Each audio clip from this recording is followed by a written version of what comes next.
Okay, so I suppose I can start. So I welcome you to this problem solving and live interaction session for the course Experimental Stress Analysis. Today we'll be discussing the contents of week 11, which has to do with strain gauges continued. My name is Ganesh Ramasamy. I'm a PhD scholar in the Department of Applied Mechanics, working under the guidance of Professor K. Ramesh, and my co-guide is Professor U. Saravanan from the Civil Engineering Department. So, okay, so let us move on to the first question for the day. The self-temperature compensating number for a gauge, for a strain gauge essentially, made of advanced alloy, which has to be used for a strain measurement if the specimen is made of epoxy with a coefficient of expansion of 15 to 10 power minus 6 per degree Fahrenheit is which of the following? So here we need to understand one aspect. What is this temperature compensation? Temperature compensation. Essentially, whenever we paste a strain gauge and it is subject to some thermal gradient, it introduces some spurious strains because essentially what we are measuring in strain gauge is we are measuring strains by measuring the changes in our resistance because we know that into strain where this is the gauge factor. So essentially anything that brings about a difference in the resistance would be interpreted as strain even though it might not be from the problem mechanics as such but due to other parasitic reasons such as temperature changes. So in case of a strain gauge, essentially our change in resistance due to this change in temperature is brought about by two components. So which is discussed in detail in the lecture, which is delta T plus my change in the resistance in the wire, in the alloy due to that delta T. This is the differential expansion or contraction. For example, I have taken a strain gauge, I have pasted it onto some material.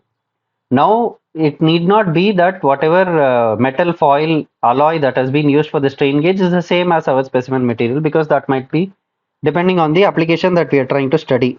In such a case, there will be some differential expansion or contraction between that, which will bring about a change in the resistance.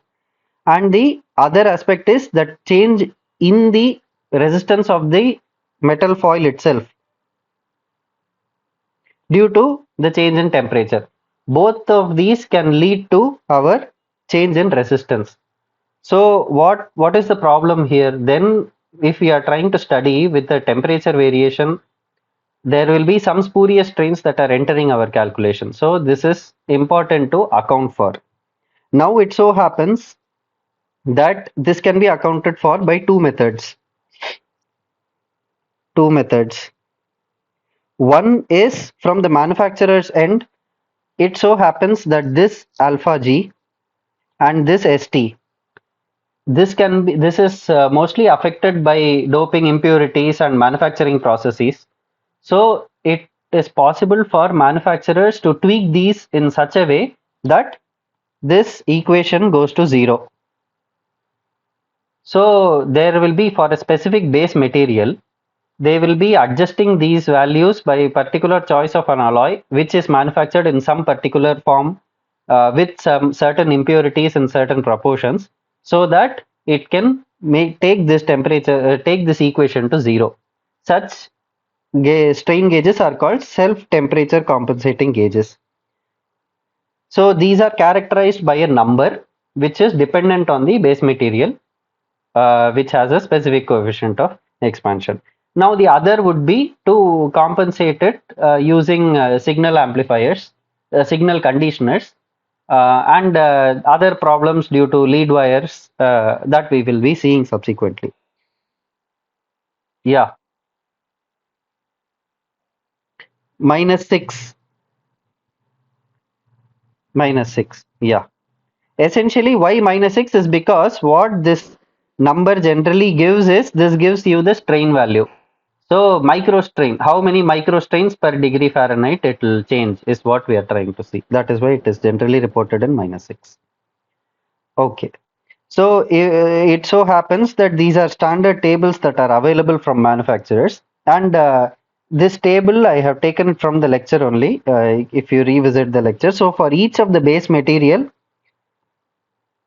glass, brass, and for example epoxy, given that the thermal coefficient of expansion is this in the units of into 10 power minus 6 per degree Fahrenheit, these will be allotted one specific temperature compensation number, which for simplicity they keep it same as the significant digit there, excluding the exponent.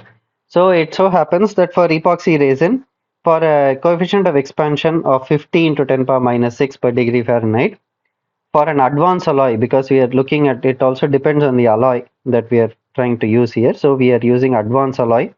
What is the temperature compensation number is what is asked. So it is clear that it is 50 from here. So we can refer to this table and we can see that it is 50.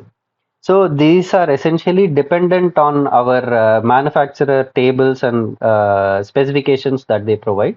So in the case of strain gauges, it is very important that when we purchase strain gauge for some application, whatever uh, specifications that are provided are handled with extreme care. That involves the guidelines to pasting, that involves the specification of the alloy for metal foil alloy that has been used, the base resistance that is there, and all these things, sensitivity factors, gauge factor, and all that. Because otherwise, if we don't take into account those things, we will not be able to rely on our strain measurements with much confidence, which is the entire point of our stress analysis, because we want to make some meaningful conclusions with strains or stresses that are introduced because of the problem mechanics under consideration and not from any spurious sources. So I hope that that point is clear. Okay. So let us look at this question. In a two lead wire system, the percentage of loss in uh, in signal of modest values of lead wire resistance is approximately equal to which of the following? They have given some symbolism where the symbolism is explained this way, where RSG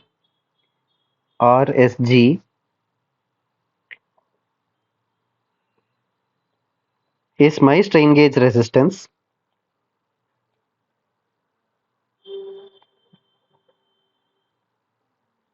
and RL is my lead wire resistance.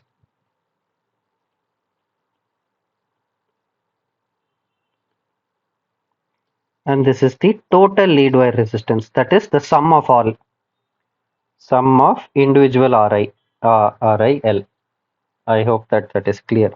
So what we are trying to say here is essentially, let me draw a Wheatstone bridge.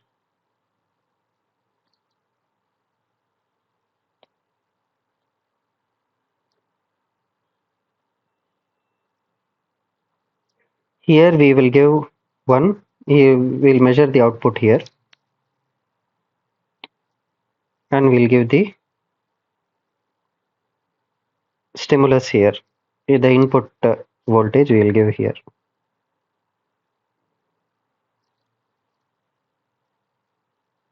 Okay, now this is the output and this is the input, R1, R2, R3, R4. Now we have seen in the previous sessions also as to what will be the output sensitivity once the bridge loses its balance. Now in case of strain, this is an ideal condition. Now in the case of strain gauges, what we do is we will be replacing one of the arms with a strain gauge. Let us say this is the strain gauge.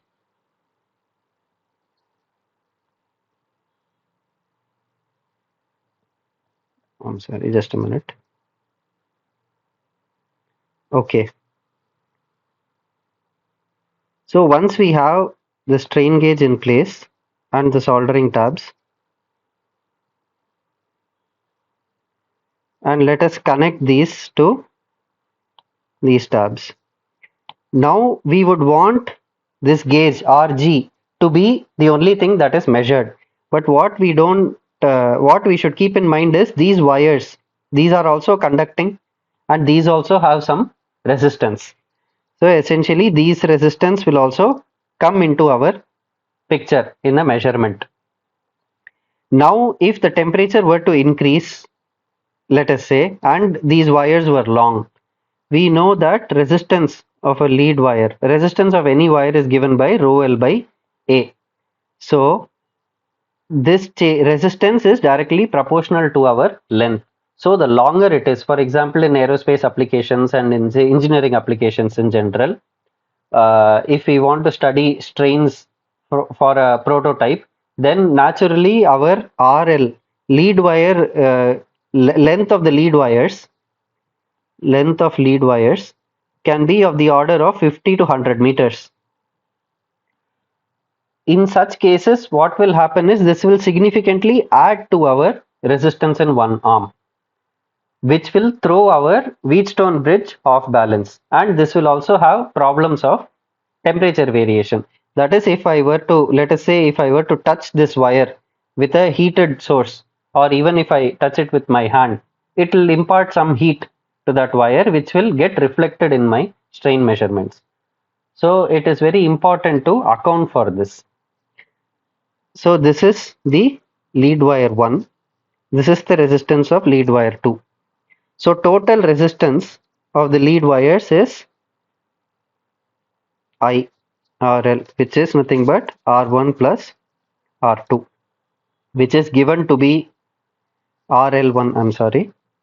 This is RL1 plus RL2, since we have been told that it is a two-wire circuitry. So this total is given to be RL. And the gauge resistance is given to be RSG. So let me just replace that with RSG. So the percentage loss in the signal is given by the ratio of these two. Percentage loss is given by RL total divided by R of the strain gauge. Mind you that this is total. So this is expressed as percentage. So it is nothing but RL by RSG. This is how the loss in the percentage loss in the signal is measured when we have lead wire resistance also coming into the picture. So I hope that that is clear. Now how we will circumvent this problem is by having something called, this is a quarter bridge connection. As we can clearly see, only 1/4 of the Wheatstone bridge we have connected to the strain gauge. One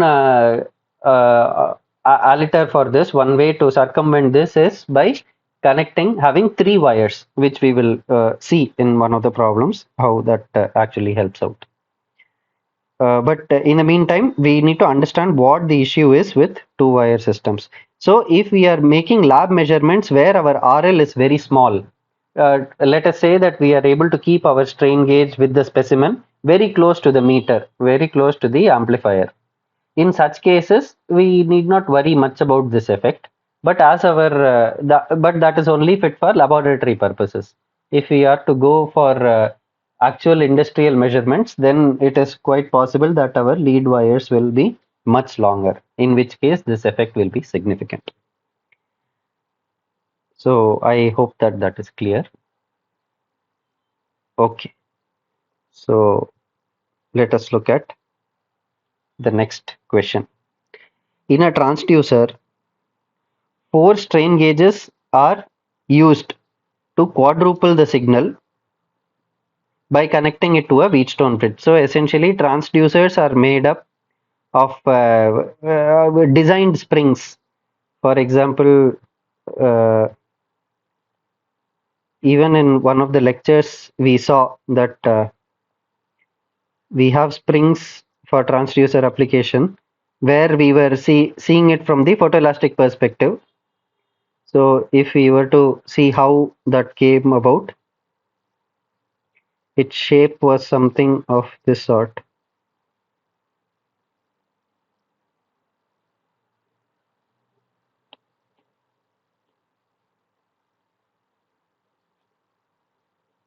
In an S shape, it was there.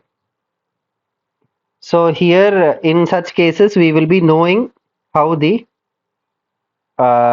stress flow is essentially, because we are designing this, so we will know which point has compressive or tensile strain. In such cases, we will be placing, to amplify the signal, we will be placing 4 strain gauges appropriately. As we saw that our output voltage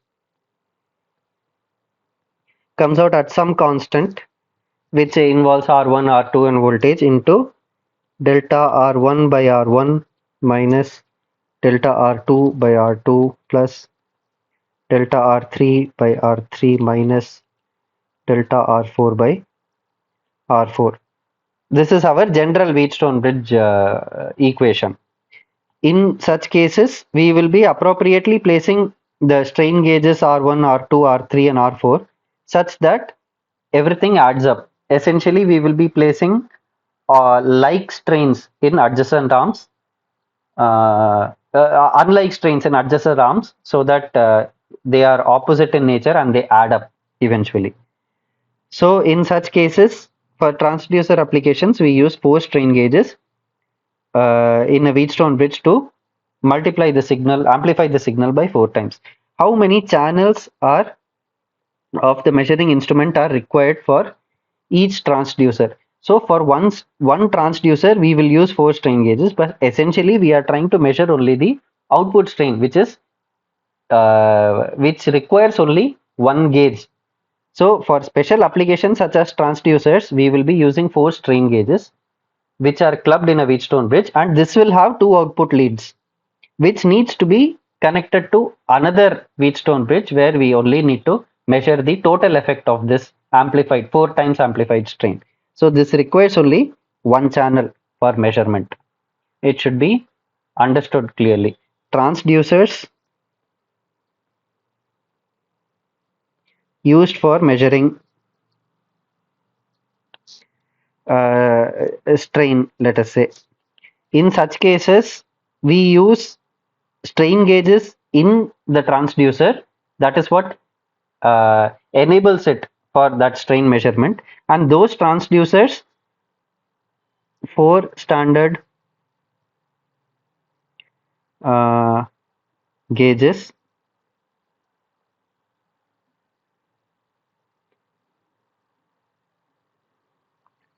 to enable this measurement.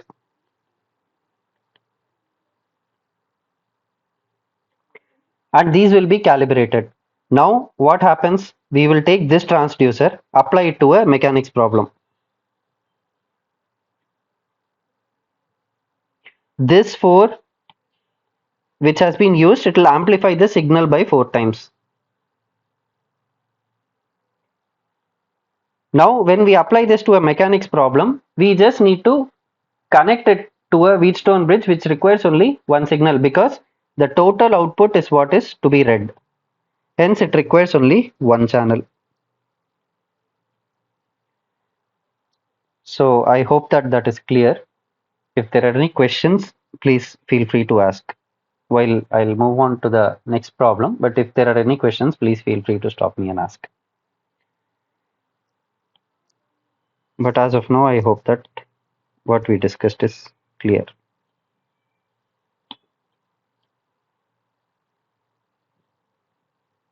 Yeah. Okay. So the gauge shown in the figure can be used for which of the following? Now we saw various types of strain gauges that are shown in the lecture. Essentially, those were from Vishay measurement group.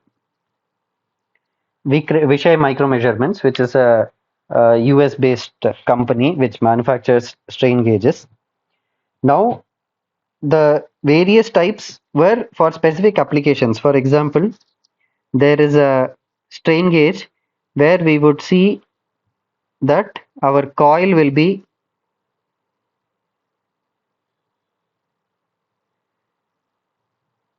something to this effect, and this will have some specific arrangement. So our coils will be like that, and these are connected in one specific arrangement to measure the different strains for different purposes. So there is one for residual stress where such an arrangement would be there, and in the center we will be having a marking. Essentially what we do is to drill a hole here and initially paste the strain gauge and then drill a hole here and measure the change in the resistance. Once we do that, there will be specific formulations given based on which these orientations have been decided, which will actually give you, based on the reading, if you just substitute them into the formulation they have given, you will be able to calculate the residual stress that that is inherent, that is present in that material. For example, there are many cases where I sections, they have residual stress while manufacturing. So in order to do that, if I were to paste the strain gauge here and then drill a hole here, I'll be able to see that there will be some change in the resistance, and that can be easily substituted into the formulation that have been given for that standard arrangement in order for us to quantify that residual stress. What is the other method for calculating residual stress? We have seen that photoelastic coating also helps. So in the same way, if I were to apply a photoelastic coating and drill a hole, I'll be able to see the initial picture of the fringes as compared to the final image of the fringes, based on which I can discern what is the kind of residual stress that is existing in that place. So that is one of the applications. Secondly, there is crack detection, then there is pressure measurement, and there is velocity propagation. Now, if for pressure measurement in a pressure vessel, we know it comprises of two types of strains. Essentially, ERR and E theta theta in the principal direction. So, at a point, there will be rosettes whose grids will be like that, which will be in the radial direction.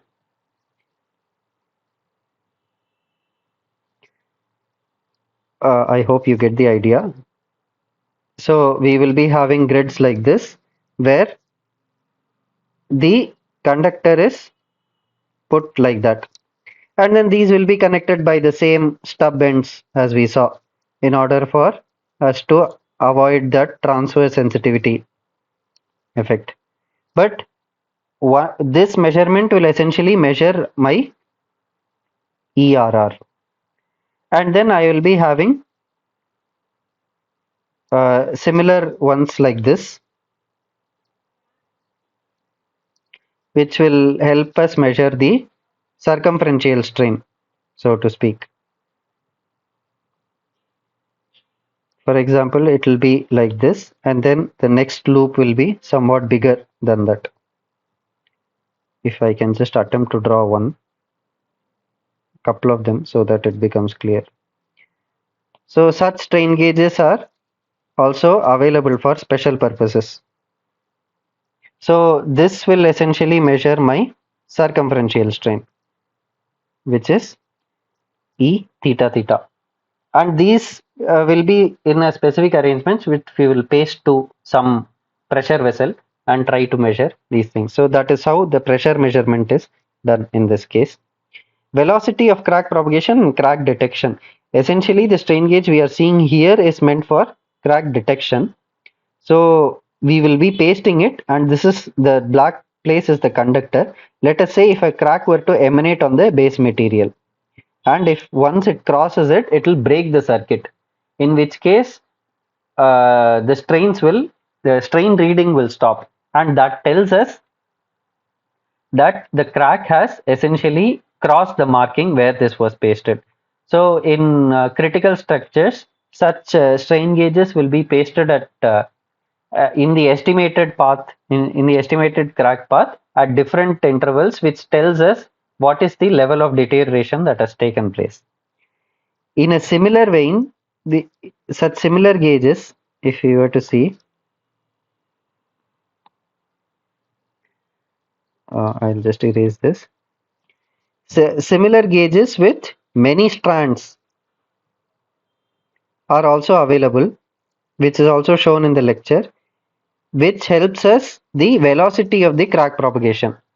So there are calibrated instruments which can measure as soon as this gets cut, the circuit would be broken, and the lag between the break of circuit of two adjacent arms will essentially give you a sense of the velocity of propagation. So those applications also exist. So it is quite interesting to see this. So this is essentially meant for crack detection. Excuse me. So I hope that it is clear.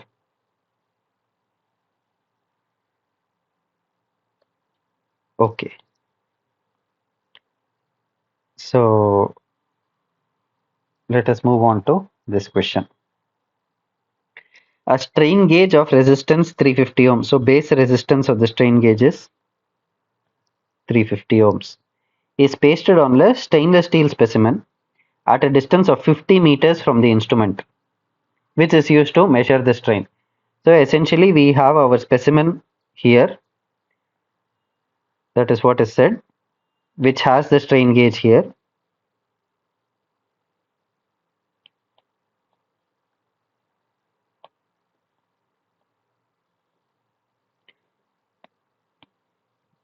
Which has my strain gauge, and this is connected to the measuring instrument, which is 50 meters away. So this length is 50 meters is what is given. Okay.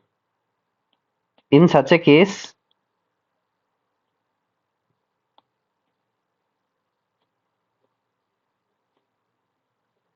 excuse me.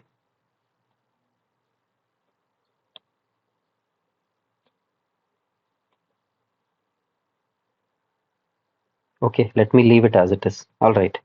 So this is length is 50 meter. Length of the lead wires is 50 meters each.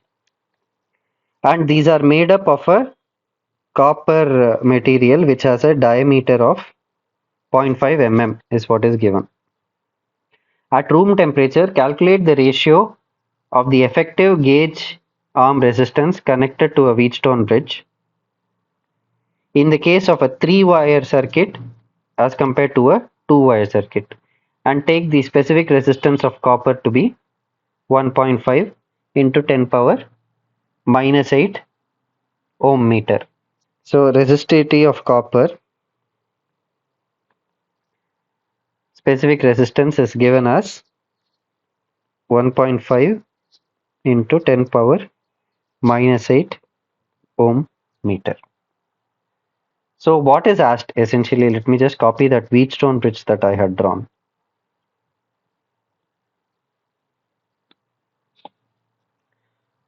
Okay. Let me add a page here. Yeah.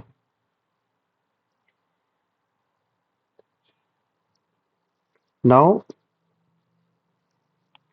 this contains a strain gauge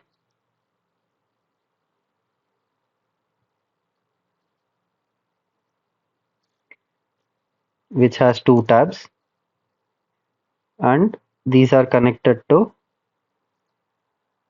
this connection. This is a 2-wire circuit, 2-wire quarter pitch circuit.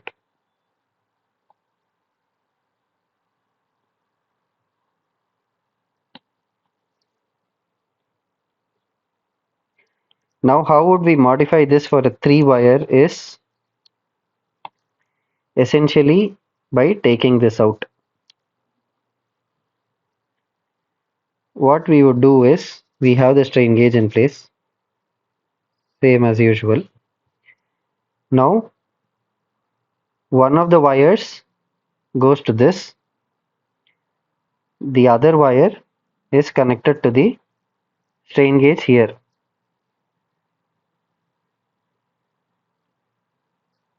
This is instead of doing this, let me just show the image.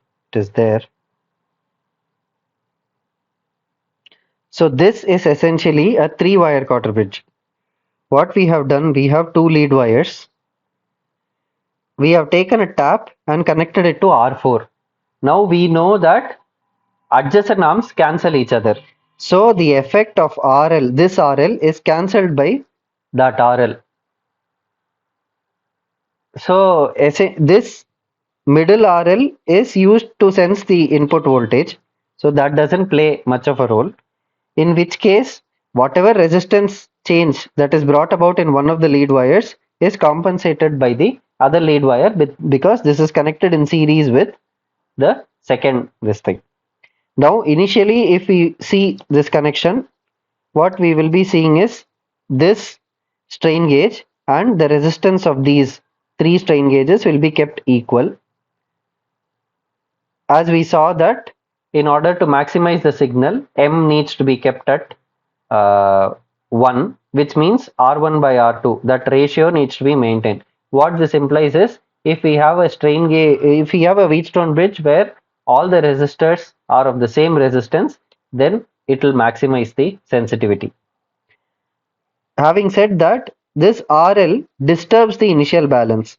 So if we had only a 2-wire quarter bridge connection, then this would disturb that connect. For example, here this wire and this wire will have RL coming into the picture. So 1 plus 2 RL is what needs to be balanced. But the strain gauge will be of resistance 350 ohms. If let us say that this is of resistance 350 ohm, then others will be kept at 350, and this lead wire resistance can really throw off our calculations by a large margin. In that is why we go for a 3-wire circuit connection where one of the taps is given to R4, and we know from our basic equations of Wheatstone bridge that adjacent arms effect cancel each other. So if it is at the same place and of the same length, then whatever change is being brought about into the resistance of this wire due to temperature effects and its length is cancelled by whatever has been is cancelled by a similar effect that has been brought to that wire. This is the entire tenet of 3-wire quarter wave, 3-wire connection, quarter bridge connection. So I hope that that is clear. In such a case, as we saw, I'll just put that here. Okay. Now we have to calculate the effective gauge resistance connected to the Wheatstone bridge for a 3-wire circuit as opposed to a through-wire circuit. Now we know that our resistance of a wire is given by rho L by A. Okay. So for a single lead wire,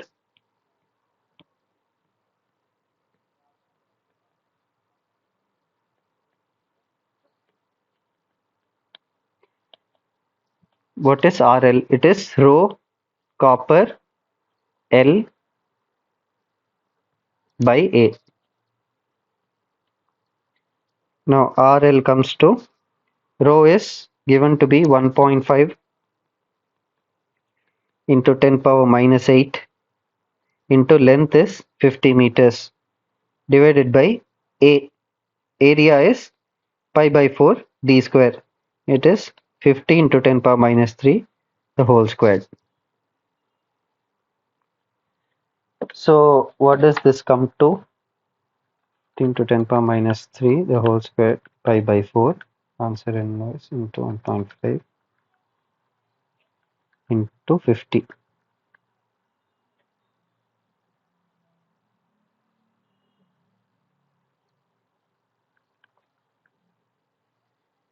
Sorry, this is not 50. It needs to be kept in mind that this is 0.5 mm.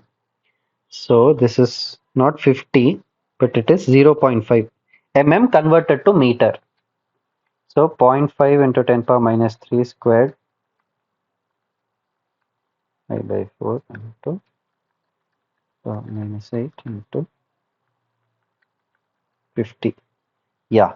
So the resistance of this wire comes to 3.819 ohms. nearly.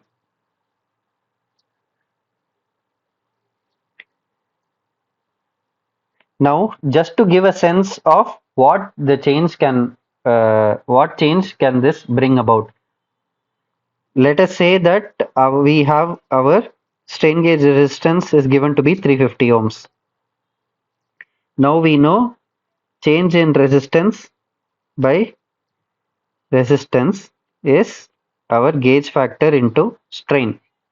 If we were to read this as the change in resistance just being brought about by our lead wire, then for example 19 by 350 let us take, and let us take a gauge factor of 2. Then what strain does this measure? This comes to 3.819 by 350 into 2 into 10 power 6. So this comes to around 5456 microstrain. Now we know that 2000 microstrain steel yields.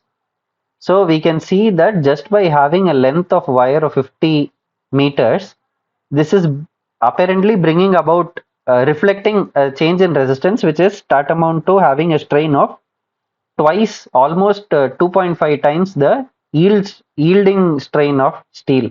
So this is quite problematic. This is a huge number. So this is very problematic and needs to be accounted for, which is why we go for this three wire compensation. Okay. In the case of three wire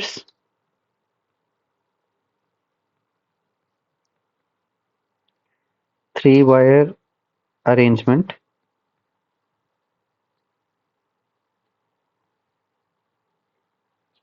our effective resistance will involve only my this thing.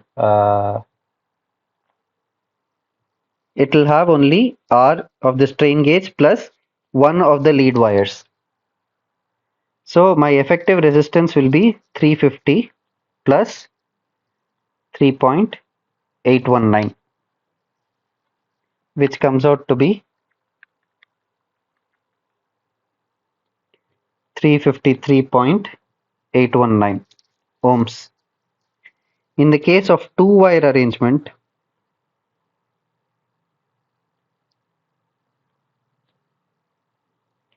it will be strain gauge plus 2 times of RL, which does not go uncompensated. In the three wire arrangement, one RL is cancelled by the other RL, which is connected to the fourth arm. So that is how we should interpret this. Plus 2 into 3.819, which comes to 357.638 ohms. So what we have been asked is R effective in the case of three wire by R effective in the case of two wire. So it is essentially 353.819 by 357.638. This comes to 0.989. This is a dimensionless number. So we might think that it is almost 99%, so why do we need to worry? But what we don't understand is that we are measuring, what we should keep in mind is that we are measuring quantities in microstrains. That is of the order of 10 power minus 6. So this becomes very, very important. Okay, so I hope that that is clear. Yeah,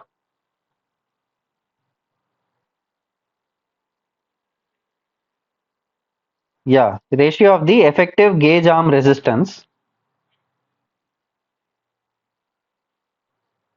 Wheatstone bridge of the instrument in three lead circuit to the two lead wire circuit is what is asked.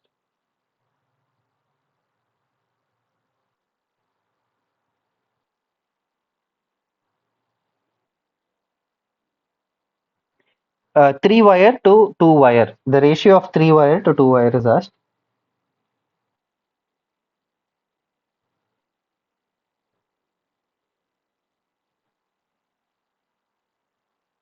Yeah, yeah.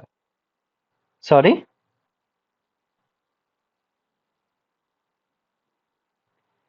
Yeah. No. See, for example, this wire, we essentially have to take some conductor only, right? So this wire, lead wire, is what we are concerned about. That lead wire is made of copper, which has a specific resistance of this is what is given.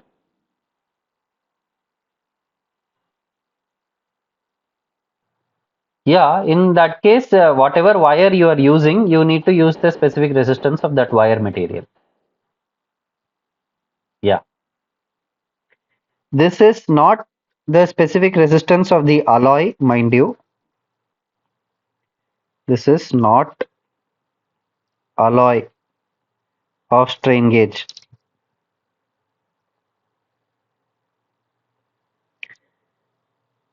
but lead wire. That is the strain gauge you will connect it by some means to the instrumentation, no? So that those wires are what we are seeing. It is the specific resistance of those wires and how they are influencing our result. Okay, so I hope that this is clear. And when I post this PDF, I'll uh, put it a little neatly without any compromise in the content. Okay, so I hope that this is clear.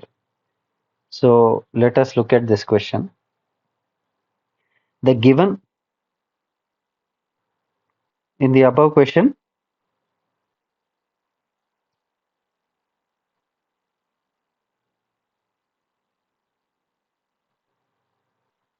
yeah, because this is R1, no? Yeah, R1 here, yeah, R1 is R strain gauge plus 2 times of RL, because this has RL, this has RL, and this is R strain gauge. Okay, yeah, okay. So let us look at this question. The given figure depicts the strain gauge designation system used by HBM. HBM is a company which is this Hottinger Baldwin Measurements, which is a UK based company, similar to Vishay Micro Measurements, which is a US based company. So each company has its own specific style of nomenclature and designation. But given that strain gauges are mainly manufactured and supplied by these companies, it is a it was just to sensitize that how we can go about interpreting. It is not that this is to be remembered, the naming scheme and nomenclature is to be remembered, but to sensitize the users that they, excuse me, to sensitize the users that there is a nomenclature style that each and every manufacturer uses, and this comes along with the strain gauge implementation. The kit, they will be providing the specifications. Once we understand what these numbers mean, at least figuratively, then depending on our application and the recommendations that have been provided, we can appropriately choose which one we want to purchase. So that is the entire idea behind this. So the given figure depicts the strain gauge designation as given by this HPM. And we have been asked what these A, B, C, and D, what do these terms mean? And we have been given the options. So if we were to go for the strain gauge designation system for HBM, as it is provided in the lecture, and this comes with their UK, so one can also find it on their website, these designation systems based on which we can take. But this has been conveniently provided in the lecture. So essentially, the first implies the standard of the configuration. D is the number of measuring grids and their relative positions. And these will be explained with figures in their specifications, if you see. So the what is the strain gauge series that they use? That is given by the third element here. The pattern, then there is the STC number which we saw, which depends on the company, and this is for the self temperature compensating gauges. So if the number is 3, it may well imply that it is for a base material which has a coefficient of thermal expansion of 3 microstrains per degree Fahrenheit. But this needs to be verified with their uh, with their specifications as they have provided. And this is a UK based company. This is they deal with SI units surprisingly. And if we see the same specification for our Vishay micro measurements, they will be dealing with inches, 1,000th of an inch, which is called a mils. Uh, so that difference also we need to account for. So the gauge length is given. The resistance of the ohm, the resistance of the base resistance of the strain gauge is also mentioned in ohms. And there are specific options that are available, which we are not looking into as of now. So what do these things imply is what is being asked. Now for a fact we know that D 350 is nothing but our, here we can see clearly see for 120 ohms it is nothing but the resistance in ohms. So this 350 is the resistance. So resistance is given by D and this is 350 ohms. Next, if we see the STC number is self temperature compensation number.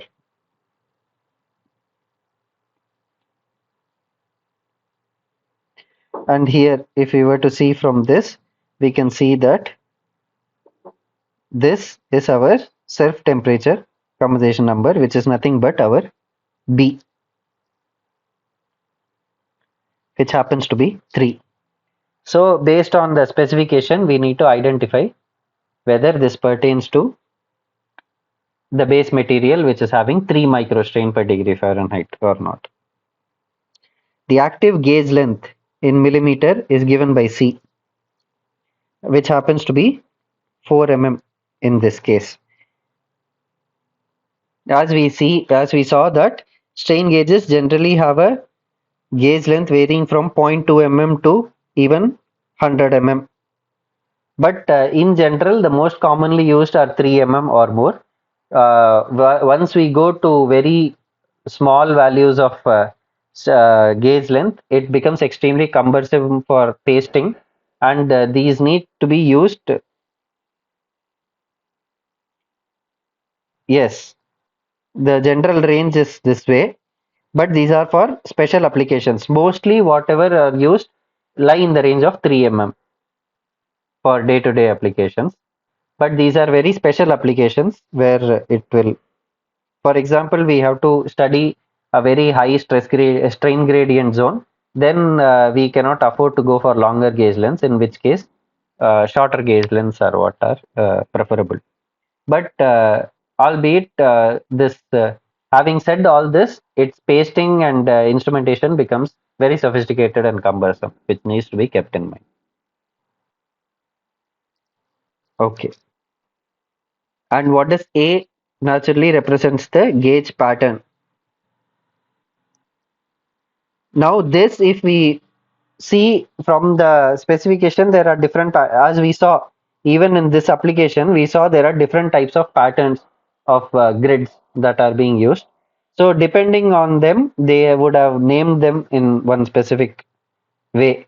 That is grid or tab geometry, what kind of geometry exists and how to name them. So that is what they have done by signifying that number. So what in HPM specification, what 1 means, which pattern pertains to the number 1 needs to be seen from their specification. But at least with this background, we will not feel that this is all Greek and Latin. We understand that these numbers mean something, and an interpretation of them will be given in their specification, which can either be found in their website or we can contact them for that. So the basic idea is not to have the user remember this, but to rather sensitize that these numbers mean certain things, how these are to be interpreted. So I hope that that is clear.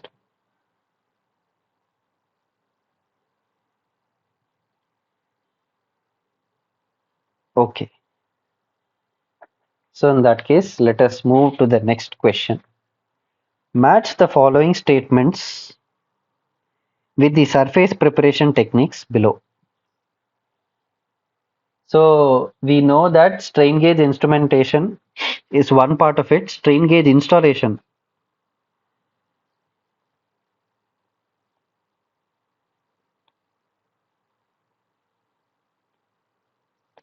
is a very important aspect, since even by the level of detail that the specifications mention, one would be able to become sensitive to the fact that installation is not a trivial task and there are certifications.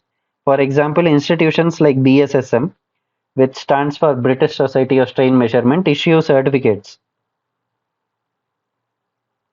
And the validity of these certificates are about 3 or 4 years.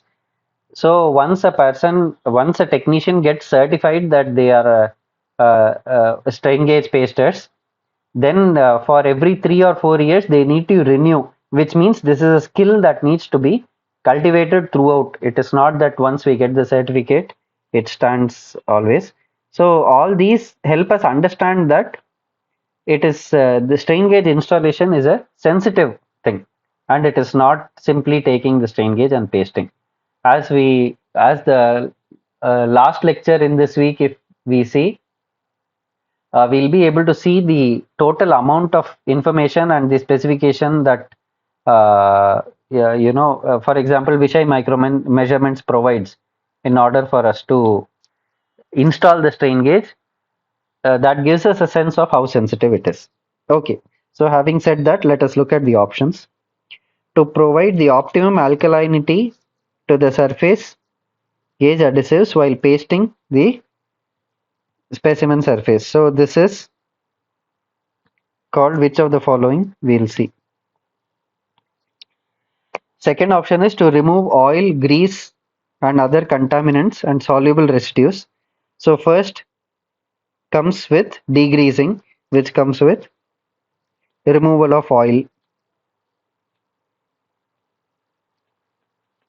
oils, etc. Excuse me. Now, from the lecture, if we see the installation procedure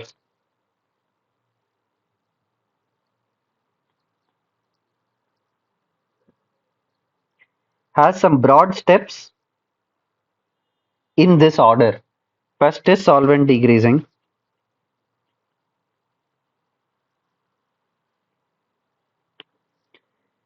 Next is surface abrading.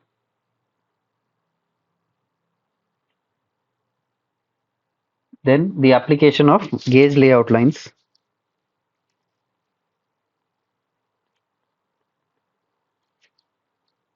Then there is surface conditioning.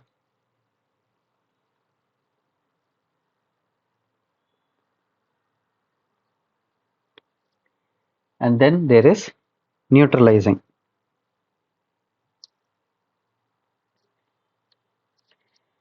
So the first step involves removal of all oils and other, for example, it is written here, no? Oil, grease and other contaminants, organic contaminants.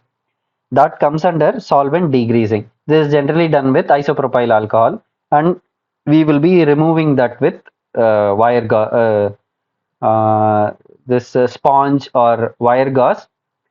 And it is essential that we do not use the same sponge or wire gauze throughout the procedure, because we it is also said in the lecture that we should be liberal in using these materials, since the cost of strain gauge is much more than these, and strain gauge can only be used once it is wrongly installed, we cannot reuse it.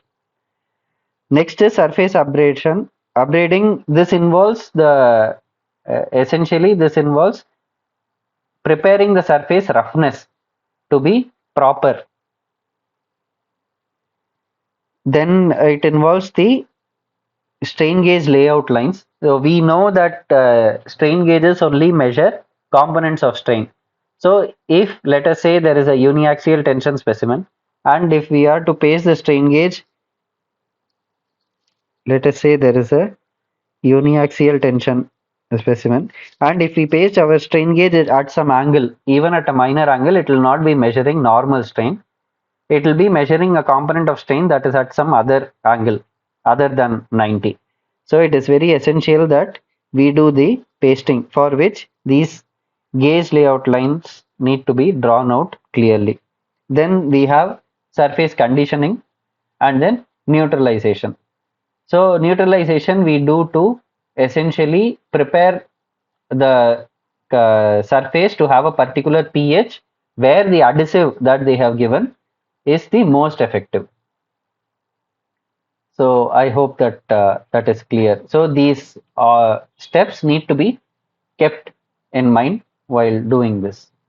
Okay, so first pertains to our removal of oils. Then the second one, upgrading, it pertains to our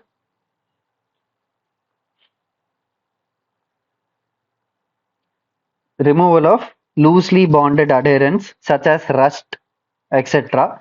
So here we will be taking a grit, and that grit size also depends on what is the base material that we are using. For example, if this is aluminium, then it is recommended that we use 320 grit followed by 400 grit. There are recommendations like this for steel also. This is essentially to prepare the specimen surface. How we do that is first at 45° to the strain gauge. For example, if we want to measure the strain in this direction, we will do 10 such movements at 45° and the other 10 at 135°. And this is considered to be enough for us to prepare that surface by doing this step. So this pertains to loosely, that is rust removal, I can say, and other loosely bonded adherents. Then we come to our surface conditioning. Surface conditioning is nothing but, we can see from here that surface conditioning comes after our grid layout lines. So essentially we remove all the graphite residues while we which we used to mark the grid lines, and keeping the surface wet until the cleaning is complete. This is very essential that we put the conditioner and keep it wet and not allow it to evaporate, because evaporation will also leave some residue on the present surface. So our surface conditioning pertains to point 4, where we remove graphite residues. Once all this is done, we will be putting a neutralizer which will adjust the pH and keep it alkaline. So as we can see, this pertains to our point number 1. Adjust the pH and keep it alkaline. Why we keep it alkaline is because the formulation of their adhesive that comes with the strain gauge installation kit, that is the maximum effective when the surface is at some particular alkalinity, which is done by the neutralizer that they give. So in the lecture also, if you see, the entire setup of the components that are used, the components and raw materials that are used for this strain gauge installation, we'll be able to see that there are many chemicals that are involved here, and these should be used with proper care and as per the recommendations of the the manufacturer. Okay, so from here we can appropriately select the option which pertains to this. So we can say that A pertains to 2. A pertains to 2 implies that the answer can be A or D. Then we have B pertains to 1. I'm sorry, yeah, sorry. There are rust removal. If we see here, this was 3, not 1. 1 is adjusting the pH. So B pertains to 3. That is also covered here. C pertains to 4, as we are able to see that option D has C pertaining to 4. So this is the correct option for this. So I hope that this is clear.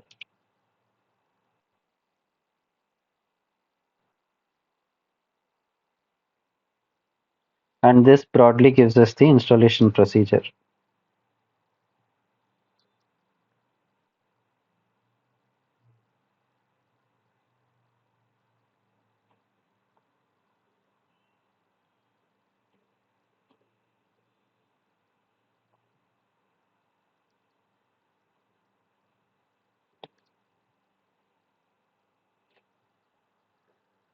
Okay, so I hope that that is clear. So let me move to the next question.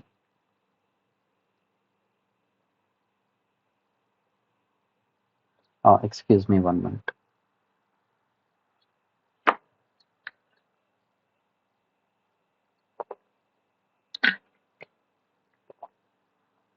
Yeah.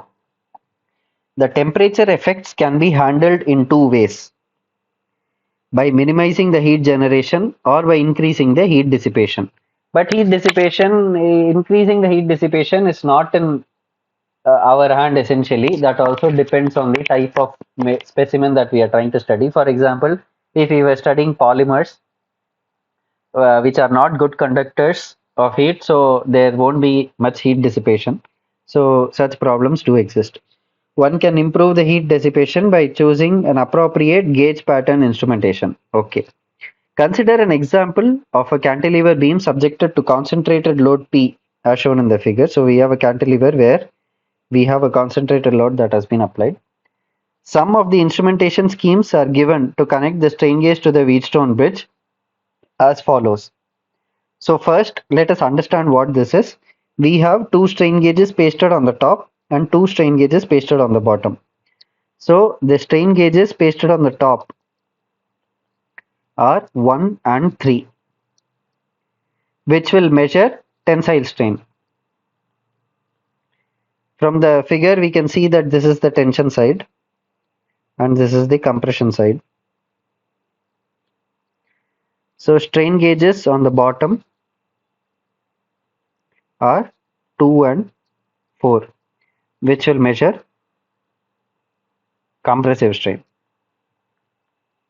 So this is the arrangement we are given. Now we have been asked which of the following bridges can ensure an implicit temperature compensation. That is, by the very arrangement and connection, can we get rid of this temperature effect? Now, if this entire setup undergoes a temperature change, then all the strain gauges are affected by that temperature change. Now we should connect it in such a way that first it should give us a signal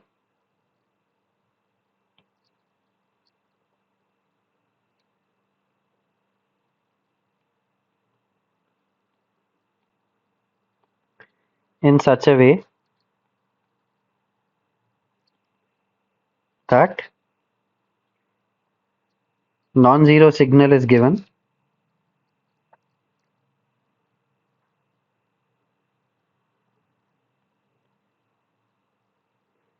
temperature effects cancel out. Okay, so if we see the first arrangement, it is just a classic quarter bridge connection. Here the temperature effects are not nullified in any way. So this is not the this cannot be the option. Now if we see 1 and 2 here, in this case we have 1 and 2 placed in adjacent arms, and we know that adjacent arms cancel out the effects. Now if we see strain gauge 1 is having a tensile strain and strain gauge 2 is having a compressive strain. So if strain gauge 1, for this case, if we take strain gauge 1 plus some temperature effect, it will be minus R2 plus that temperature effect. But from physics, from mechanics, I would say R2 is nothing but minus R1 because it is placed at the exact same location but in the compression side. So if we see, it will be R1 plus the temperature effect minus R1 plus minus temperature effect. So essentially it will be 2 times R1 and the temperature effect would get nullified. So this is one of the arrangements which can definitely have an intrinsic temperature compensation. In a similar vein, if we see the third arrangement, we know that 1 and 2, 1 and 3 are both pasted on the top and both are measuring tensile, this thing, tensile strengths. So if these are pasted on the opposite arms, this will definitely give us an output, but here the temperature effects will get added up because it will be R1 plus temperature effect plus R3 plus temperature effect, and R3 and R1 are equal from the mechanics of the problem. So the output will be 2R1 plus twice the, which is not getting nullified. So the third option doesn't give us an intrinsic temperature compensation. Whereas the fourth, if we will be able to do it in a similar manner, we'll be able to see that it will give us 4 times the uh, output without the temperature effects coming into place. Because whatever these two bring about, that will be cancelled by the temperature effect of those two. So this also helps us in temperature compensation surely. So the arrangement 2 and arrangement 4 help us in this case to ensure implicit temperature compensation. So I hope that that is clear.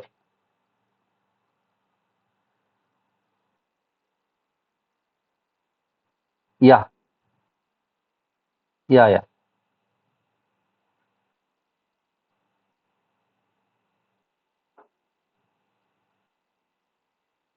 You just let me know when I can proceed. You take your time to note down and let me know when I can proceed.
Yeah, sure.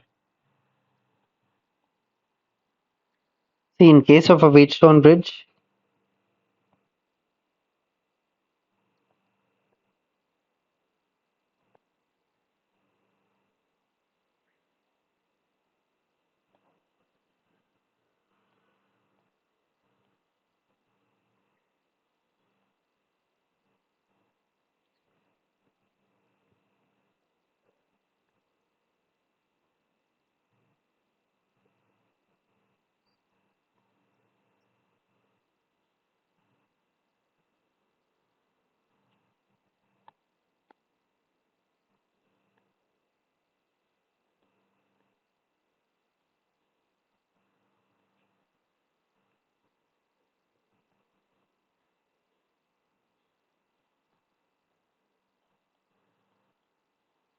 this is the general equation.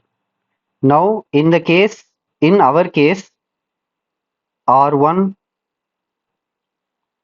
that is strain gauge 1. We know this, that strain gauge 1, copy. We just know that strain gauge on the top are 1 and 3, which measure tensile strain. Strain gauge on the bottom are 2 and 4, which measure compressive strain. Now, if I'll just explain it for a sample case of second or third maybe. Let us consider this arrangement. Let us consider the second arrangement. This arrangement I'll just consider. So what they have done is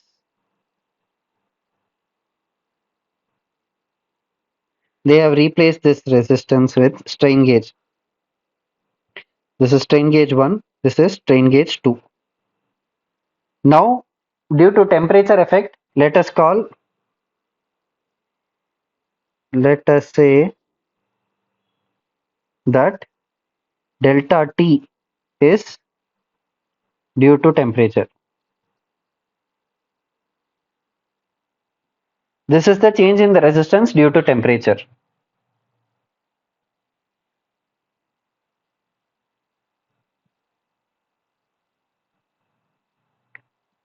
Let me not call it delta T, let me call delta RT, superscript T. Okay.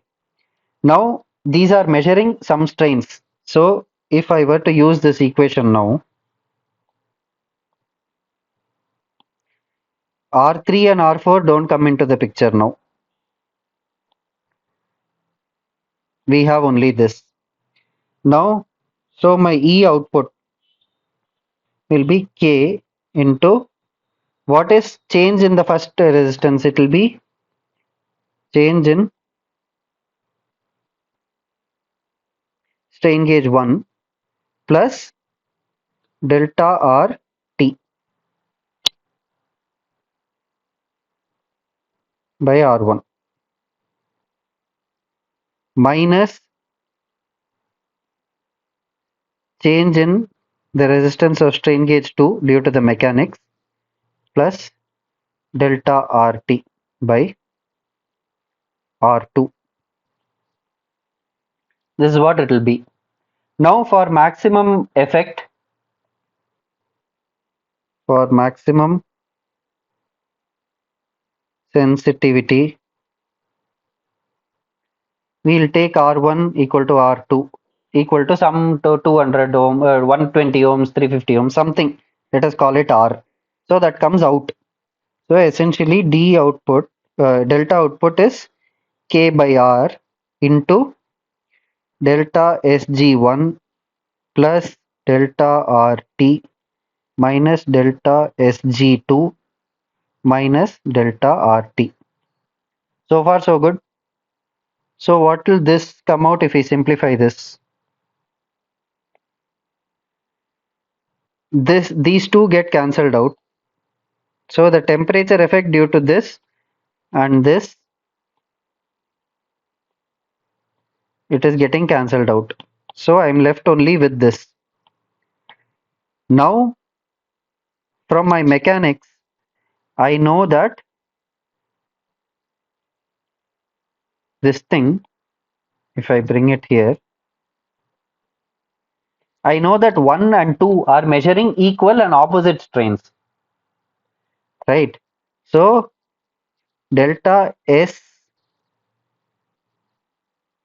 SG1 is nothing but minus delta SG2.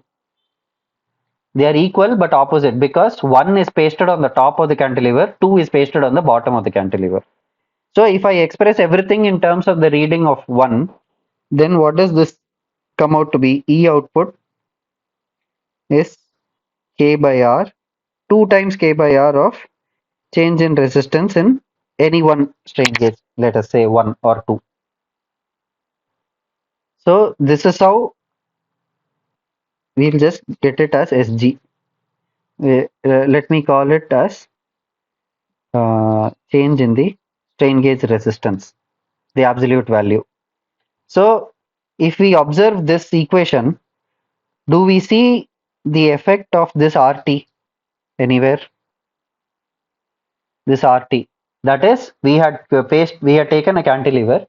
We pasted four strain gauges appropriately, 1, 2, 3, and 4, as given in the question. Now the entire setup, maybe it underwent some thermal gradient, which introduced some change in resistance, spurious change in resistance in the strain gauge. Yeah.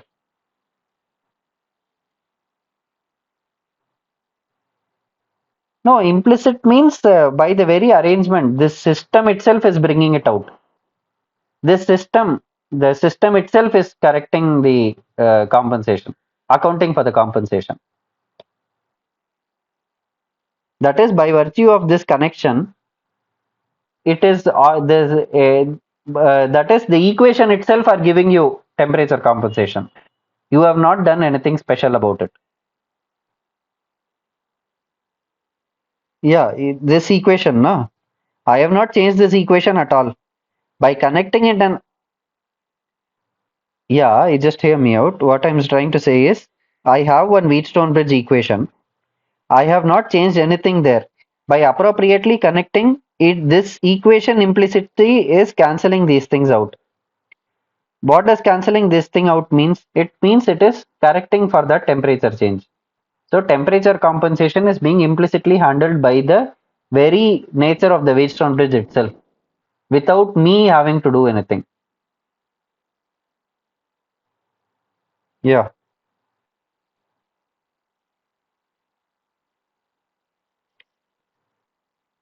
yeah. One is just a quarter bridge connection. One is half. Another is also half. Then we have a four bridge connection. Yes, four strain gauges, appropriately 1, 2, 3, and 4.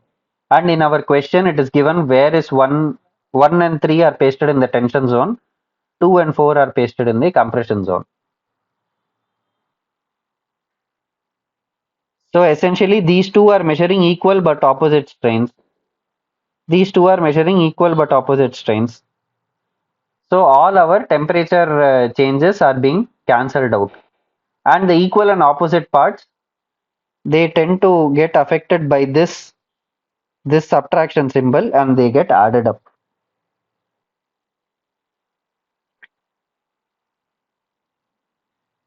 Yes, yes, exactly. That is why I have ticked fourth also. No, it is a question where multiple choices are possible. So second and fourth for the fourth one.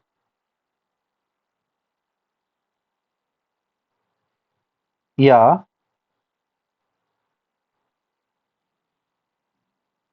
No, no. Which one? You just tell me again. I'll explain.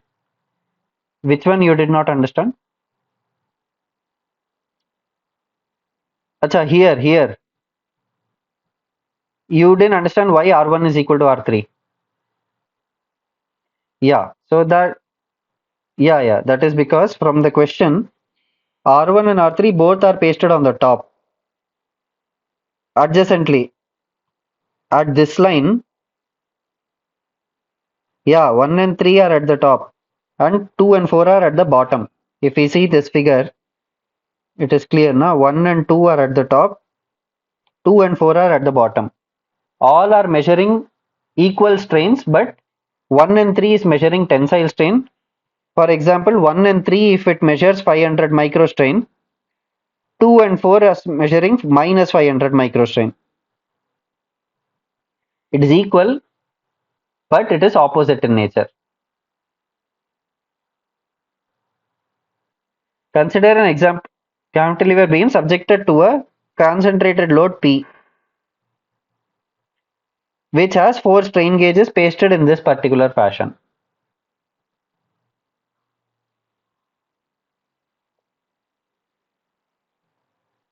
Okay.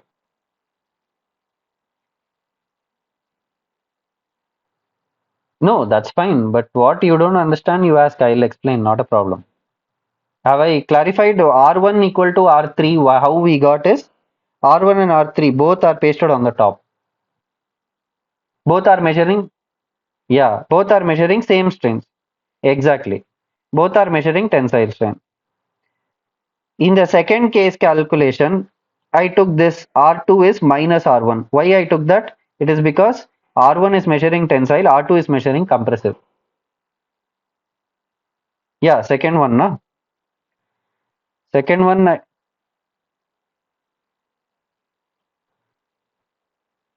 not R dash, R1, R1, R1. Ah, yes, we got 2 R1, no? We got 2 R. Okay, okay, yeah, yeah. So that is why it's, the second arrangement and the fourth arrangement gives us implicit temperature compensation. Okay, yeah. Okay, so I take it that this is clear.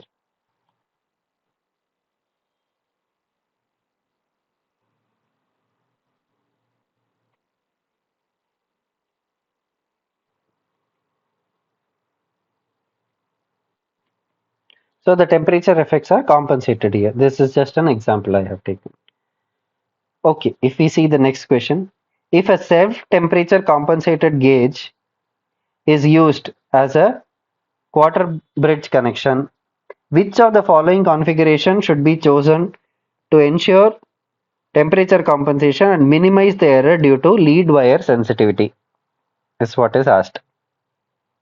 Now they are saying that the strain gauge which is being used is self temperature compensated strain gauge.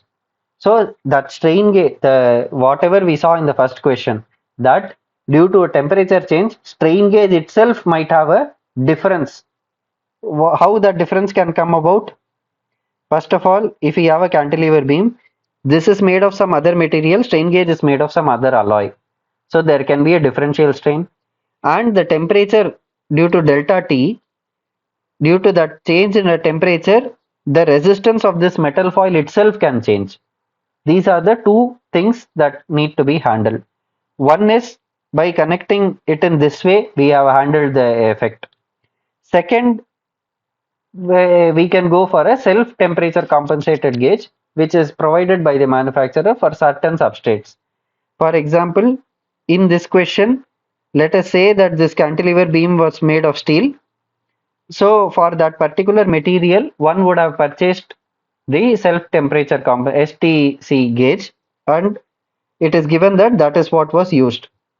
Now they are asking, now that we know self temperature compensated strain gauge is used in a quarter bridge connection, that is only one strain gauge I am using, which of the following configuration should be chosen to ensure temperature compensation and to minimize the lead wire sensitivity?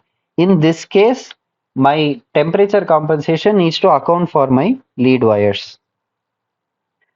Okay, so if we see the first connection, we saw that this is nothing but a 3-wire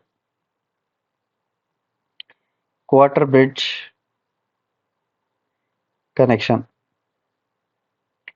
And we saw in detail in the earlier question where 2 against 3 that this and this gets cancelled out.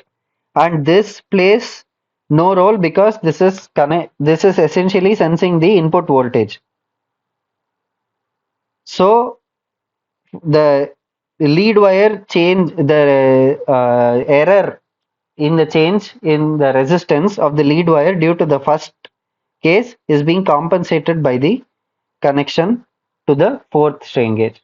So that is why this helps in having the configuration change.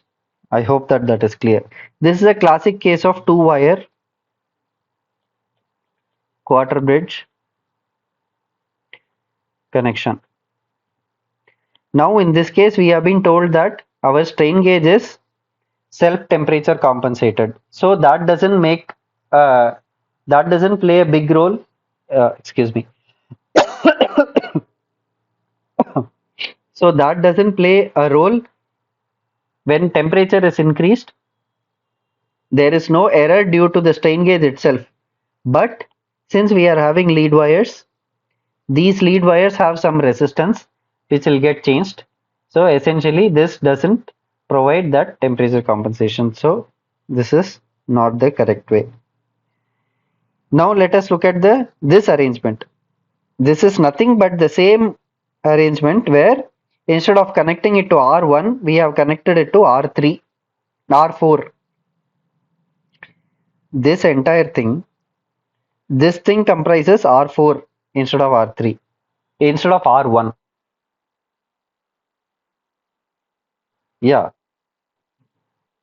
First diagram, see, first diagram, I'll tell. First, we have a resistance that is connecting to the voltage. Fine. Now we have a tap from there and we connect it to R4. The other tap we connect like this.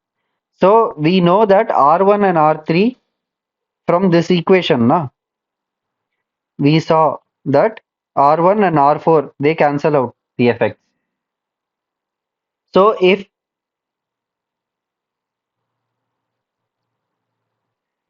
only R2 and no, see, this is R4 plus RL is my total resistance of that wire.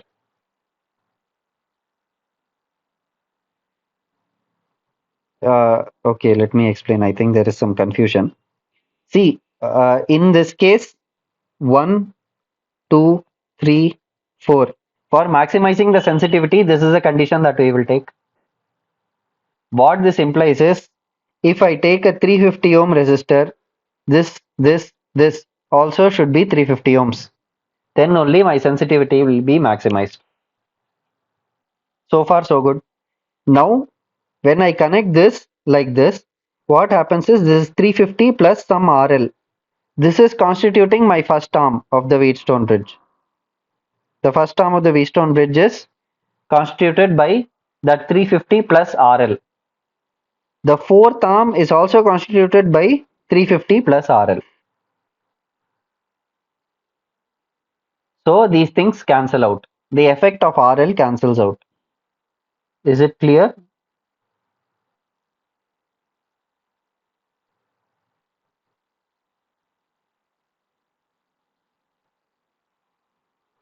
Third option.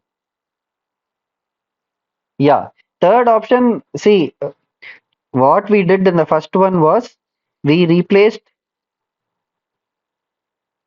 let me copy this.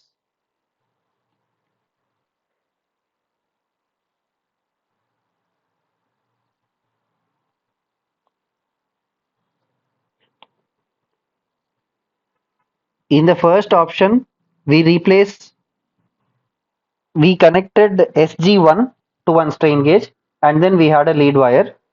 The second tap was given to R4.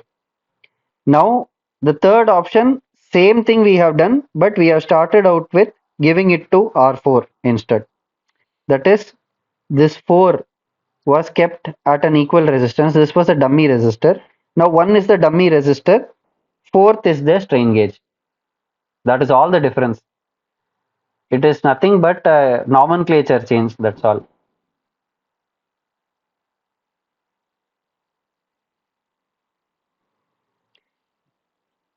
Yeah, that some difference is the entire essence of 2 wire to 3 wire. For example, here this wire has some resistance. Here this wire has some resistance. Now what I have done instead is, from here I have taken a fourth tap and connected it to this wire. So this RL plus this 4 and 1 are equal for sensitivity, where I have written this 4 and 1 are equal. This RL and this RL now cancels out. This is how I have got my 3 wire connection. Is it clear?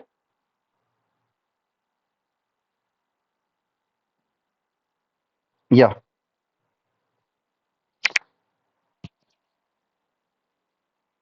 Yeah, strain gauge is connected.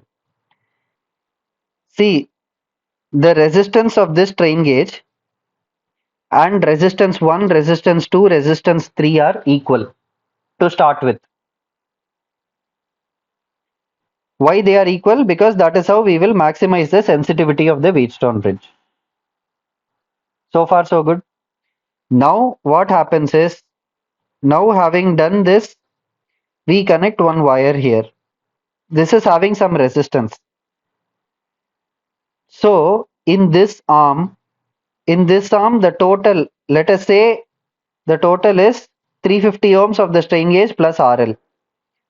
This entire thing has to be compensated. So here I have this. I know for a fact that I started out keeping R4 and 1 as same, both 350 ohms. This additional RL cancels out this additional RL. This is the entire concept behind three wire compensation. Three wire.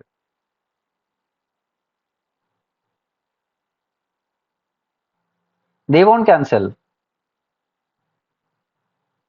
They'll add up. Yeah, exactly, exactly. That is R1 minus R4 is what we have in the equation. But R4 is nothing but minus R1 from our mechanics because we have arranged it that way. Exactly. So that is why these two will add up, but whatever change that RL has brought about, yeah, 2R1 or 2R4, howsoever you put it, whichever, on basis of whatever you represent, that is what you will get. And the effect of RL will get nullified. Say, okay, yeah, I hope that that is clear. So essentially, these two arrangements, A and C, these two arrangements are three-wire quarter bridge connections, which will minimize the error due to lead wire sensitivity and ensure temperature compensation. We see that the fourth option is same as the second option, where we have just placed it in another arm. So the resistance due to these wires is still not compensated, and it will bring about some change in the resistance, which is spurious, which is not due to the mechanics of the problem. Hence, arrangement 2 and arrangement 4, options B and option D, do not provide temperature compensation. Only option 1 and option 3, A and C, provide it. So I hope that that is clear. Yeah. Okay. To calculate the maximum and minimum strain values in dynamic strain applications, which of the following configuration is most preferred to get temperature compensation? So it is actually discussed in the lecture in dynamic applications.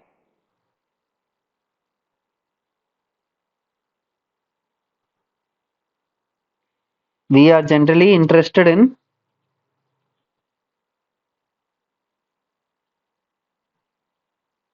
peak amplitudes.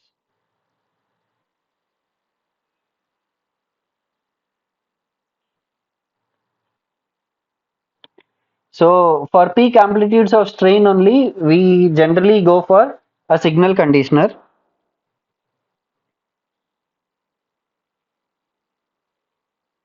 which essentially nullifies the effect of temperature changes.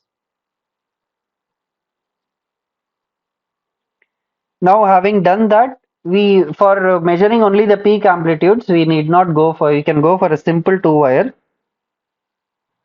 uh, circuit with signal amplifiers in order to get these peak amplitudes of strains.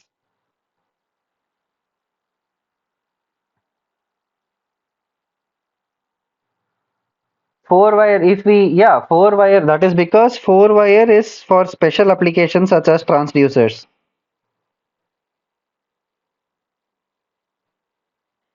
See, if we go for yeah, that's what I'm, no, mainly four, see, why we use four wire, full bridge circuit is when we want to amplify the signal. Now, in case of transducers where we are designing load cells, there we need to invariably amplify the signals. And for a fact that when we are designing such systems, we have control over the element. We know how should be the design of the element so that this point has tensile strain, this point has compressive strain, equal and opposite. In such controlled cases, we know for a fact that this is how it will be. Then we can arrange the strain gauges inside the transducers in such a way that our signal gets amplified. So only for such problems we go for this amplification. Other than that, for mechanics problems, when we are studying, we don't know a priori what kind of stresses there are, whether it is equal, opposite, or not. In such cases, for most problems, a two-wire quarter width Wheatstone bridge is more than sufficient to make the measurements. Okay, is it clear? Yeah. Okay. Yeah. Where?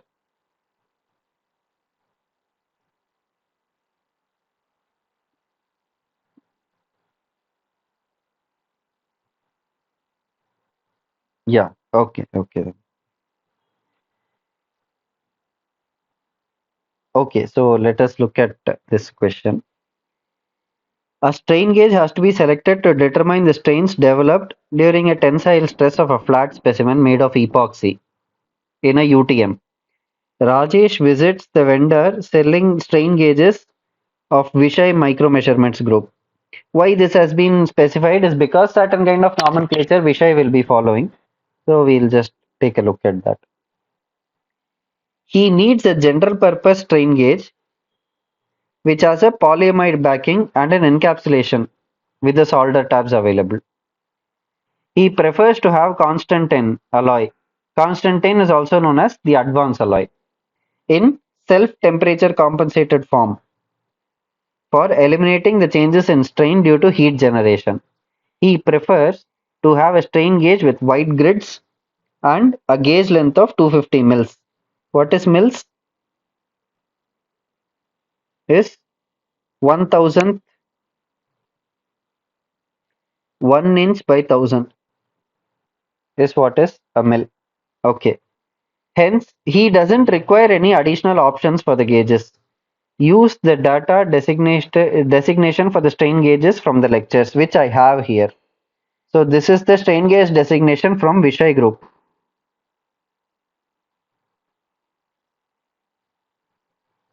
And this is available in their website or specifications, so one need not remember all this. Just that this is to give a flavor how to interpret these things. Okay, if the vendor shows him 5 variants of strain gauges, what are the possible selections he could make based on the criteria that has already been mentioned above? Now, how these naming come about, let us see. The first two alphabets, they actually give us the information about the carrier matrix or the backing. Now, if we see, even in the lecture, if we see that CE pertains to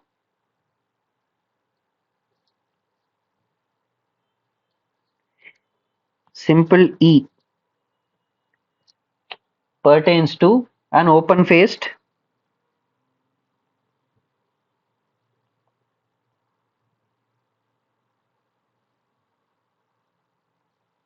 backing. CE pertains to encapsulated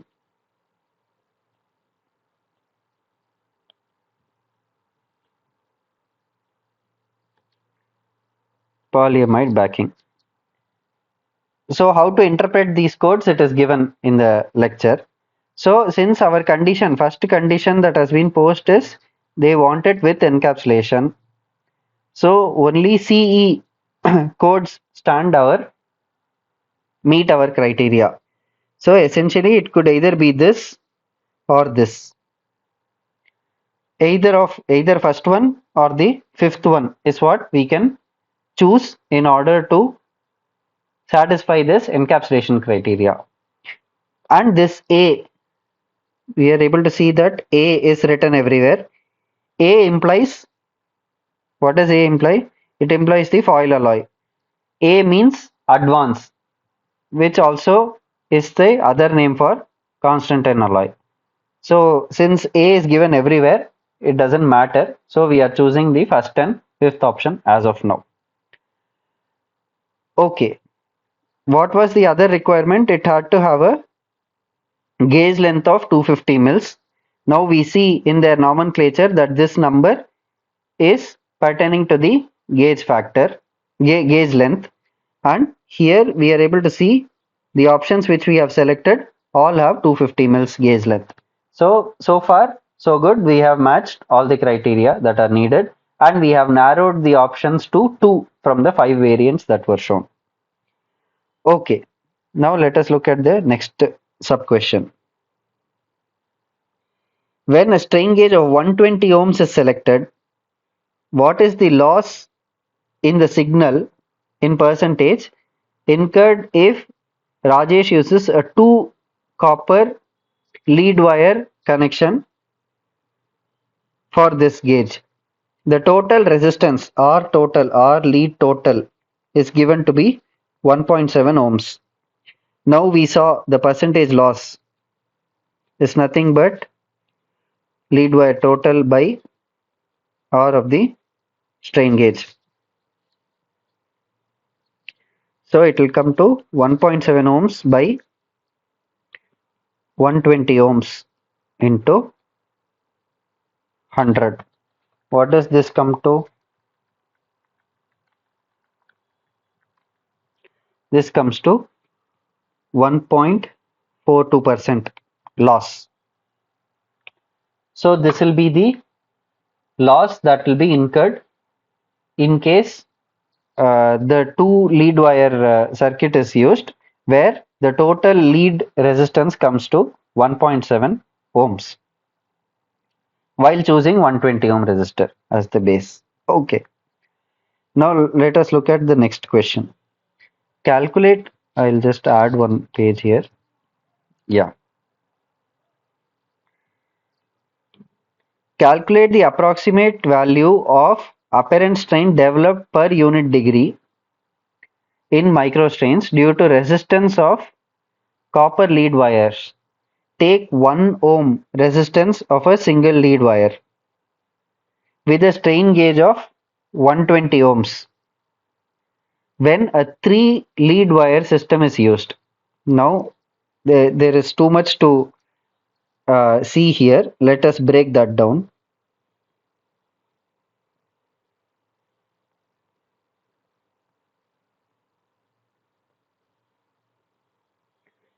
First, we know that 3 lead wire system is used. So what is the effective?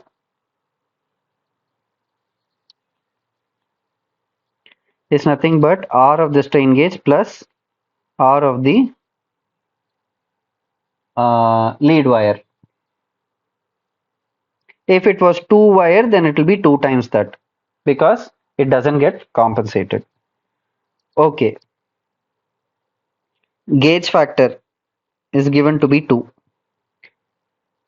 and the value of the temperature coefficient of resistivity is, for the copper is given to be, that is beta copper is given to be 3.6 into 10 power minus 3 per degree centigrade. What does this actually signify? For 1 degree centigrade change, it gives change in resistance.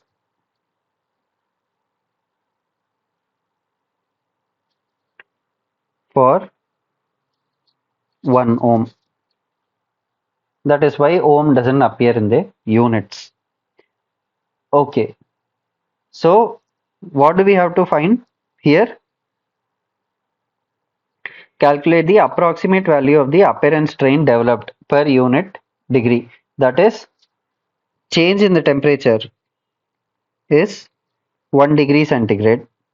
We need to find out the approximate apparent change in the, that is, this is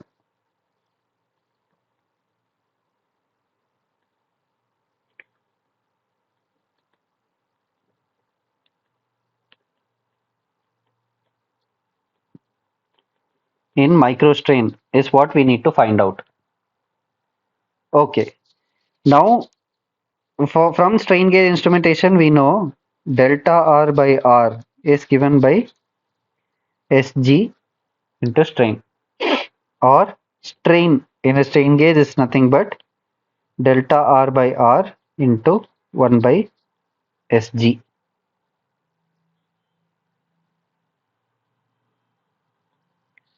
So far, so good.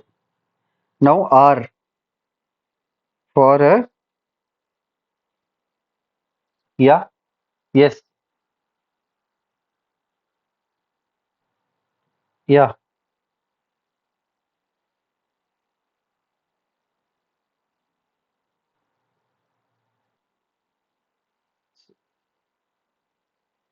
yeah. 1 ohm is the resistance of a single. No, no. They are saying for the lead wire, you take as per the length, you just take 1 ohm to be the resistance of one lead wire. We calculated, no, for 50-meter length, we calculated R was coming to rho L by A, which was coming to 3.5 ohms something. In one question, we calculated, no. What they are saying, you just, yeah, what they are saying is you just omit that calculation, just take the total lead wire resistance to be 1 ohm for one lead wire. Yeah, for one for one for one wire, for one lead wire, they are saying you take that resistance to be 1 ohm. In one earlier question, we had calculated for a 50-meter wire. So rho L by A, the change in the actual resistance came to 3.819 ohms something for one wire. You remember we had calculated, right? So to make us skip this step, they have directly given this value to be 1 ohm per wire. Okay, yeah. Yeah. So for every one, yeah, so for -3 per degree centigrade. So for every 1 degree change, it will bring about this much change in the resistance of the wire.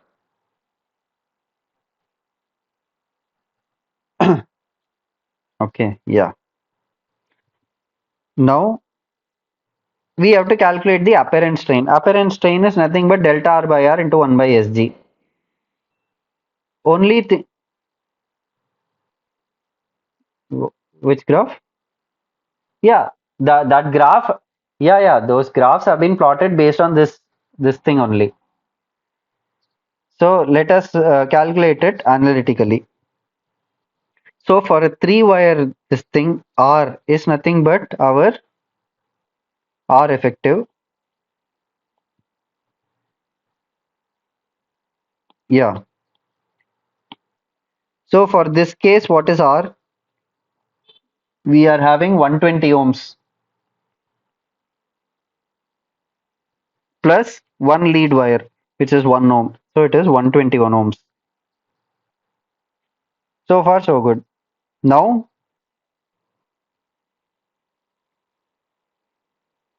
our strain gauge is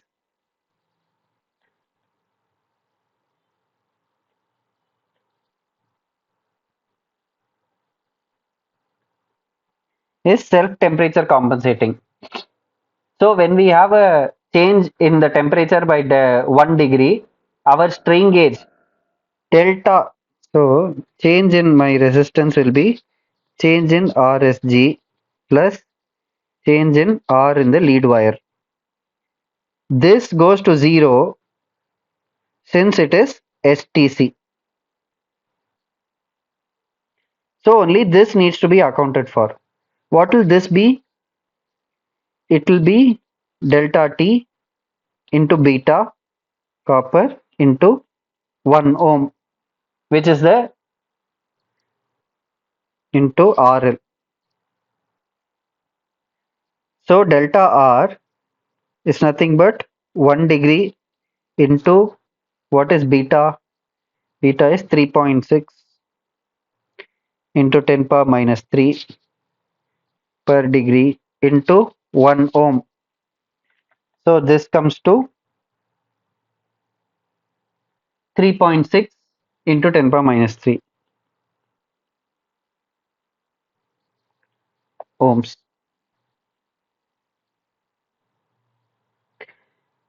So now I have R, I have delta R, I have Sg given in the question to be 2. So can I calculate the apparent change? This is nothing but 3.6 into 10 power minus 3 by 121 into 2. So into 2.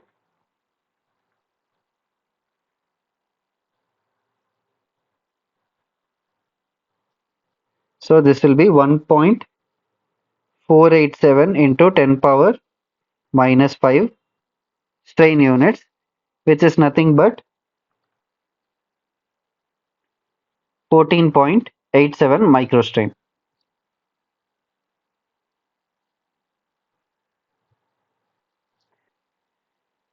So after doing all this, what is the end substance is what we should understand is, let us say that I have a 120 ohm resistor. Let me connect it with copper wires which has 1 ohm resistance each. And now the entire setup's temperature has changed by 1 degree. The strain gauge is self temperature compensating, so it is not leading to any error on the strain gauge part. But due to the change in resistance of the lead wire, it is giving me almost 15 microstrain error. Sorry.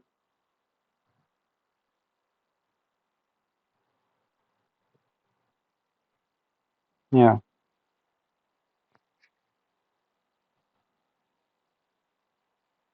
Okay, so what this implies is, due to that 1 degree change, my strain gauge meter will read a strain of 15 microstrains, which is actually not there, which is because of the wire.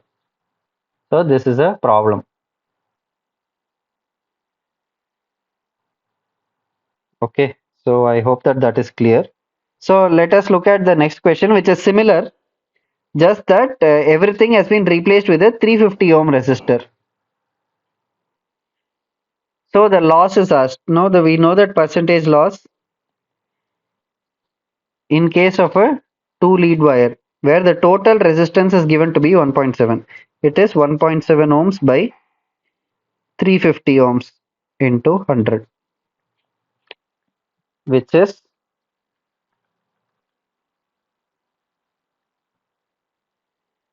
0.46%. If we remember, this came to 1.42% when we were using 120 ohm resistor. From 1.4% it has gone to 0.46% for 350 ohm resistor. Same thing, whatever we did for calculating the apparent strain, everything we have to repeat, just that the base resistance has changed from 120 ohms to 350 ohms. So can we do that? EA is nothing but delta R by R into 1 by SG. So let us calculate it right away. It is 1 degree into beta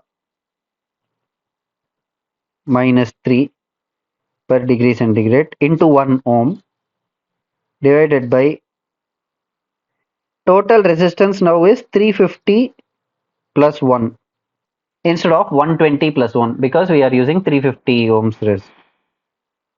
Yes, SG is 2 only. SG it is given here as 2 only. 1 by 2. So what does this come out to be? 3.6 into 10 power minus 3.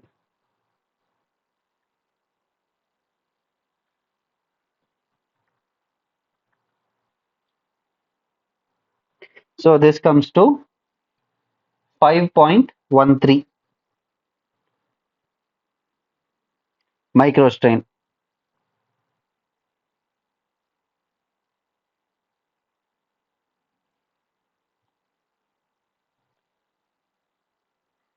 Yeah. So now if we just compare, see when we used 120 ohm resistor, due to 1 degree temperature change, it was giving us 15 microstrains as the spurious measurement. If we use a 350 ohm resistor, that change is only 5 microstrain. So naturally, this has reduced the error. Sorry. Yes, yes, exactly. So as as we increase R of the strain gauge,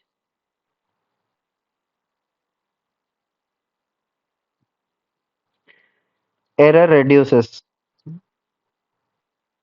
So we should preferably choose the higher one. Okay, so from our question we saw that CEA was a requirement, 250 mils was a requirement, other option don't matter. Now the only change is whether we should go for a 120 ohm resistor or a 350 ohm resistor. And from here it is amply clear that our 350 ohm resistor leads to a lesser error, which gives me only an error of 5 microstrain rather than 15 microstrain. So naturally I should go for the higher resistance. So the final selection made by Rajesh should be option E as given here. So I hope that that is clear.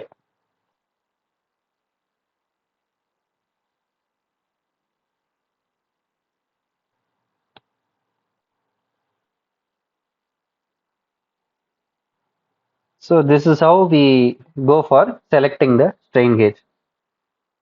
So I hope that this is clear.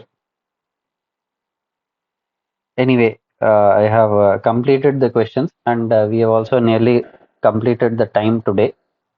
So yeah, yeah. Yes, please carry on.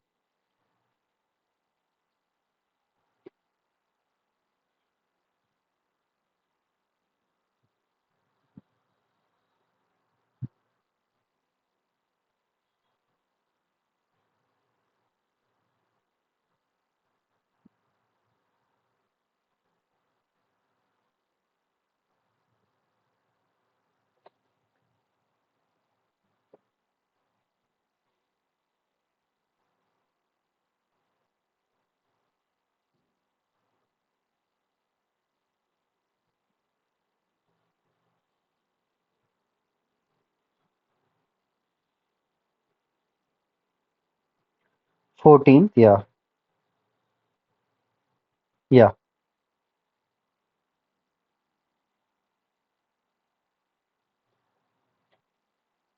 General purpose strain gauge with polyamide backing and encapsulation is the requirement.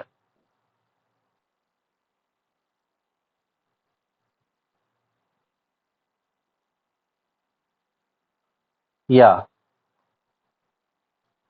So since this is the requirement, based on the nomenclature, based on this nomenclature, these first two alphabets, they mean something about the backing. And CE, the special code CE in Vishay measurement groups, if you see the lecture, it pertains to an encapsulated polyamide backing. So in order to satisfy his requirement, only strain gauges which start with CE can be selected.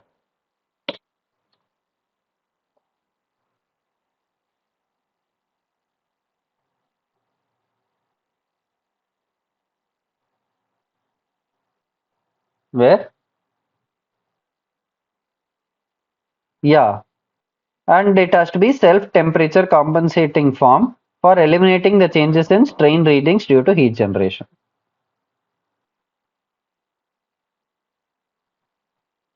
Wide grips and a gauge length of 250 mils.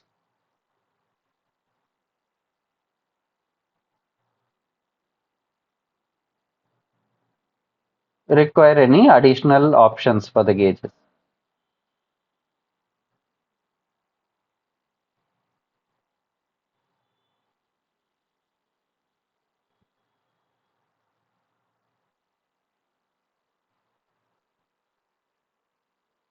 Yeah.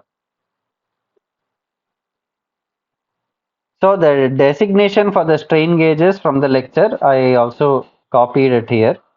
It is this one.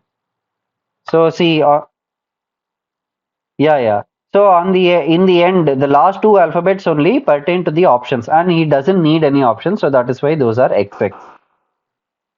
That is why those.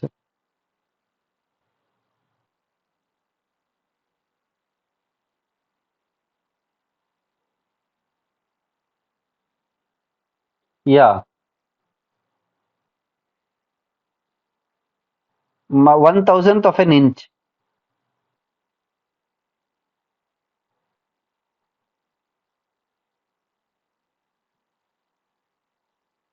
Yeah, it is actually given in the lecture. It is mentioned in the lecture passively, so you can just revisit once. Okay. Okay.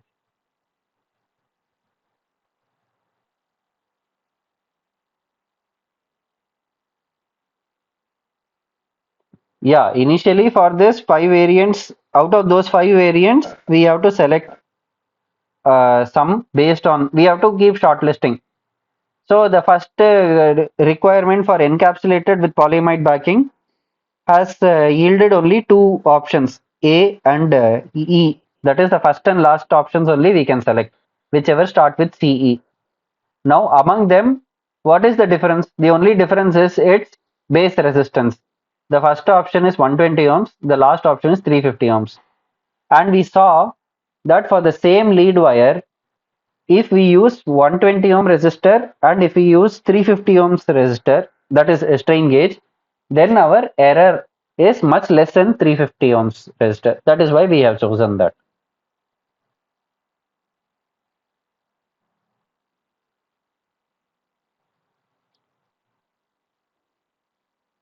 Yeah, CE only I have taken. No, first and last only I have taken. Yeah.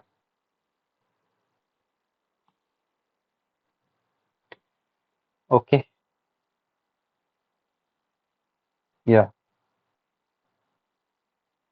Yes.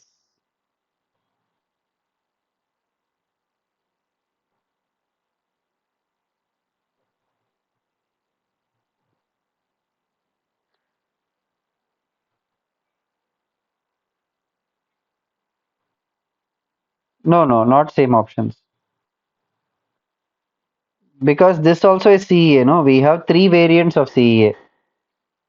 So here we need CE, we need A because we are going for advanced alloy. We need 250 mils this thing, and we need 350 ohms resistor with no options. That is why the last option is selected.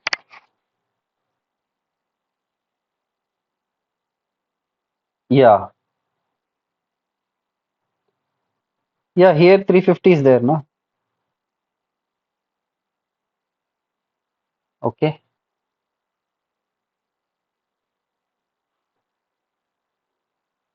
It's clear?